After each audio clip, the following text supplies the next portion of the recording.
All right, so we're getting ready to start the teardown process now. So it's probably gonna take us 45 minutes to an hour to get all the cosmetic stuff torn off of this car. We're gonna have it down to a bare chassis at that point. This one's gonna be a cool build, so we're gonna snatch the stock motor and controller out of this thing. This is a 36-volt cart. While we've got it torn apart, we're gonna go ahead and convert it over to a lithium 51-volt cart.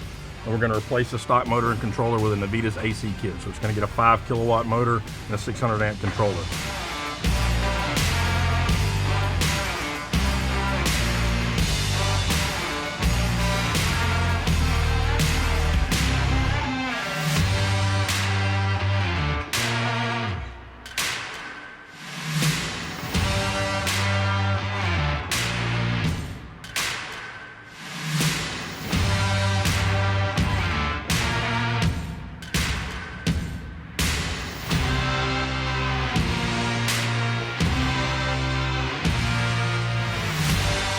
One cool thing about the Navitas drivetrain system that we've got in here, it's got what's called an on-the-fly controller that we mount right here on the battery, where you can turn your speed, your regenerative braking, where kind of you let off the gas, cart brakes itself, and your acceleration and torque.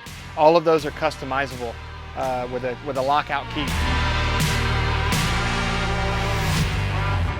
So another cool feature that comes with the Navitas drivetrain, if you do the controller and the motor, is it comes with a Bluetooth app that pairs with the cart, where it has several cool features, but some of the ones that people use are you can lock the cart out with your phone wherever you're at. You just click this lock button and the cart is completely locked down.